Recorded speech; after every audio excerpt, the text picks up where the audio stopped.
do fully fashioned double decreases. We're going to be doing a right-leaning decrease and a left-leaning decrease.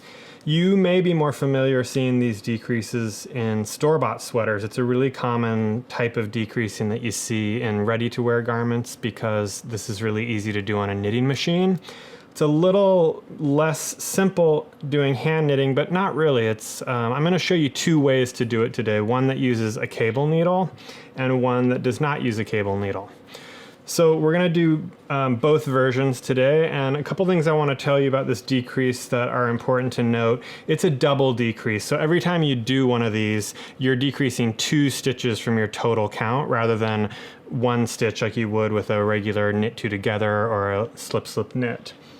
So I'm going to show you 2 methods of this decrease today. 2 different ways to do the right leaning and 2 different ways to do the left leaning. The first method is somewhat easier. If you've never done this before, it might be the way that you want to give it a start. And it involves one additional tool, which is a cable needle, which I have right here. And then after we do with the cable needle, I'm going to come back and show you how to do it without a cable needle, which is my personal preference because it's a little bit more of a minimal approach. You need less tools, and you don't need to remember to have a cable needle around when you get to this point in your pattern. So I'm going to go ahead and knit across. We're going to first show a right leaning double and then a left leaning double. Going to work 4 stitches in, so I'm right at my decrease point. Okay, so I'm at my decrease point here.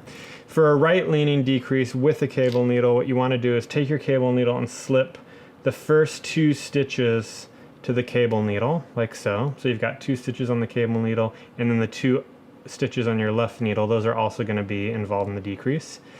Bring your cable needle over so that the stitches that you just put on are on the right tip of the cable needle, and bring your cable needle back behind your left needle so that they're parallel. You see we have 2 pairs of stitches, one right in front and one right in back. And so for the right leaning decrease, we're bringing that cable needle to the back of your left needle. And we're going to go ahead and, just like a 3-needle bind off, we're going to go through the first stitch on each of those needles and work it like a knit 2 together. So I've actually gone into the first stitch on my front needle and the first stitch on my cable needle. And now I'm going to go ahead and knit, and I'm going to pull both of those stitches off. Okay, now I only have 1 stitch left on each. I'm going to do the same thing. So I'm going to knit into the front and the second front stitch and the back stitch as a knit 2 together, and I'm going to knit those as well and slide them off. And I've just freed my cable needle again, and I've done a right leaner. If you want to double check your work right after you finish, you can take a look and just make sure that that is indeed leaning to the right in the same way that the decreases from the rows below are as well. That's how you do the right leaning decrease with a cable needle. I'm going to knit across here to the left leaning decrease.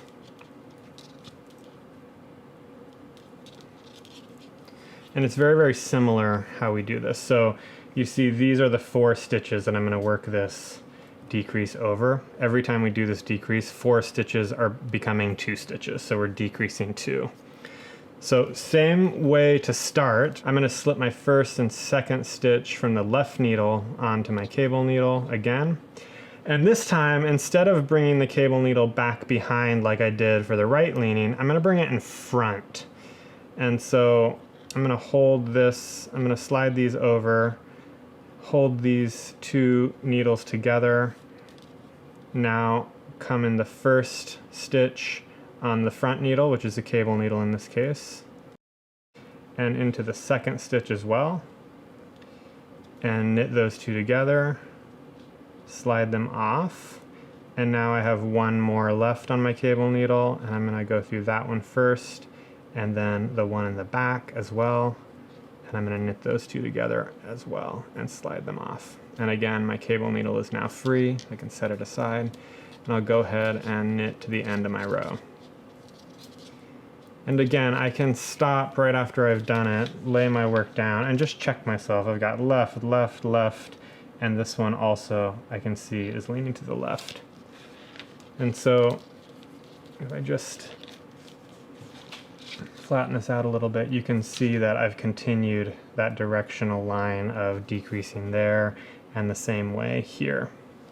So that's how you work those decreases using a cable needle. I'm going to pick back and do the exact same thing, but with one less tool. Okay, all right, so I've picked back that row. I'm gonna do this one more time for you, this time without a cable needle. This is my personal preference for how to do these decreases because it uses one less tool, and I actually find it to be a little less fiddly as well once you get comfortable with the maneuver. So let's go ahead and do the right leaning double decrease again. So I'm gonna knit 4 so that I'm at my decrease position. Okay, and here I am, ready to go. And so here's how you do the right leaning decrease. So you're gonna slip 1 stitch purlwise from left to right needle. Then you're gonna skip 1. You're gonna go into the 2nd stitch on your left needle as if to purl. So you see I'm going into the 2nd stitch and I'm skipping the 1st stitch. Now I'm gonna briefly slide these 2 stitches off the needle, but before I do that, really important part is I'm gonna use my pointer finger and I'm gonna press just below this stitch here that's going to come off the needle. So I'm not pressing on it, I'm pressing on the row below it. So I'm putting some pressure on my right needle tip just below that stitch that's going to come off. So I slide both of those off, and you can see now this is the scary point, which is there's a live stitch floating, but because I've got my finger there, that live stitch isn't going anywhere. So I've slid those both off, and now I'm going to take my left needle tip in the back and put that floating stitch on. And then I'm gonna pull my needles apart and place both stitches back onto my right needle.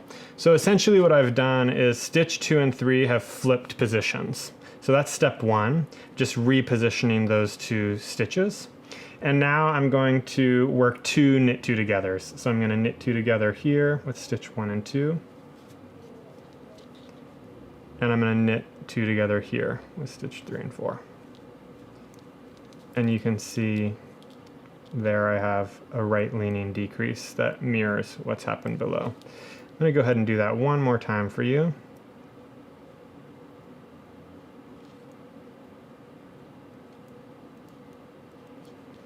So here are those 4 stitches again. Slip the first one as if to purl. Split my yarn there. Slip the first one as if to purl, skip the 2nd stitch, go into the next stitch, secure those stitches with your pointer finger behind and slide off. Right away, take your left needle tip and put that floating stitch back on, and now put the stitches from your right needle back over. So again, that's step 1. We've just flipped the position of the 2nd and 3rd stitch on your left needle. And now we're going to work 2 knit 2 togethers. Knit 2 together 1, knit 2 together 2. And there you have it. That's the right leaner. So here I am at the 4 stitches that are involved in the left leaning decrease. Now we'll do this one without a cable needle too. So we're going to start in the same way we did the first. We're going to slip that 1st stitch purlwise. We're going to skip the 1st stitch on the left needle and go into the 2nd stitch. The difference this time is we go behind. So I'm going behind my 1st stitch and into my 2nd stitch like that, like I'm going to slip it. And now I'm going to slip both of these off again. And this time, for the left leaning, I'm going to use my thumb and I'm going to press it up against the row just below my live stitches so that when I slide both of these stitches off, that stitch isn't going anywhere. You can see it's nice and open, easy for me to grab. So I've slipped both of them off, and I'm going to take my left needle in front and I'm going to put that floating stitch back on it. So again, I've switched the position of these 2 stitches. Now I'm going to place everything back over onto the left needle. So again, that's step 1. I just repositioned stitch 2 and 3 before I'm working my double decrease. And now I'm going to work 2 SSKs. So over here on the right, I worked 2 knit 2 togethers, and over here on the left, I'm working 2 SSKs now. So slip one as if to knit, slip the other as if to knit, put them both back on the left needle in their new orientation, and work them together. That's 1 slip slip knit.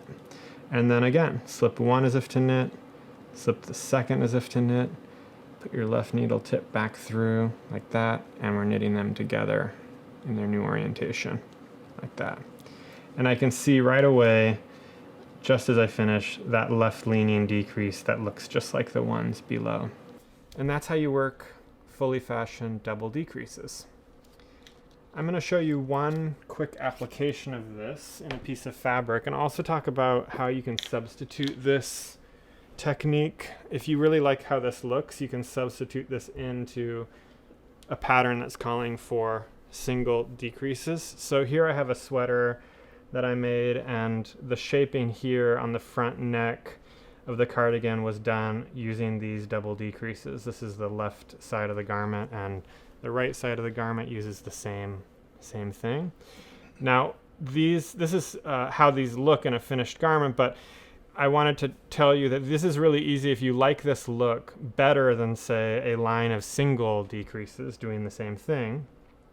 You can sub this decrease for a regular line of shaping as long as you're doing it, working them half as often. So if I have 1, 2, 3, 4, 5, 6 double decreases here in the fabric, which means this sequence of shaping gets rid of 12 total stitches because I decrease a pair of stitches, 2 stitches every time I work one of these. So if I can count 3 of these double decreases here, that's the equivalent of working 12 single decreases. So if this pattern had called for shape this neckline 12 times using a knit 2 together, a regular right-leaning single decrease, you could work 6 of these instead of 12, and you could space them out twice as often. So you see over here in my fabric, I've got this part in the shaping that is just a single decrease worked every other row.